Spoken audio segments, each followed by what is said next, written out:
மறைந்த முன்னாள் அமைச்சர் ஆர்.எம். வீரப்பனின் உடல் அரசு மரியாதையுடன் தகனம் செய்யப்பட்டது. மறைந்த முன்னாள் அமைச்சர் ஆர்.எம். வீரப்பனின் உடல் அரசு மரியாதையுடன் தகனம் செய்யப்பட்டது. முன்னாள் அமைச்சரும் எம்ஜிஆர் கழகத்தின் நிறுவனருமான ஆர்.எம். வீரப்பன் வயது முதிர்வால் ஏற்பட்ட உடல்நலக்குறைவால் சென்னையில் உள்ள தனியார் மருத்துவமனையில் காலமானார்.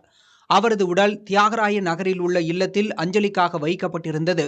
அரசியல் கட்சி தலைவர்கள், திரைத்துறையினர் ஆகியோர் அஞ்சலி செலுத்திய நிலையில் மாலை 4 மணி அளவில் தியாகராயர் நகர் இல்லத்திலிருந்து அவரது இறுதி ஊர்வலம் தொடங்கியது.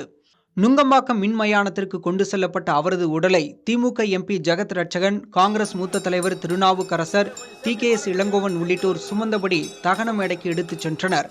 தொடர்ந்து இறுதிச் சடங்குகளுக்கு பிறகு காவல்துறையினரின் 78 துப்பாக்கி குண்டுகள் முழங்க அரசு மரியாதையுடன் ஆர்.எம். வீரப்பனின் உடல் தகனம் செய்யப்பட்டது. அப்போது அங்கிருந்த திருநாவுக்கரசர், ஜெகத் ரட்சகன் ஆகியோர் கண்ணீர் மல்க அவருக்கு விடை கொடுத்தனர்.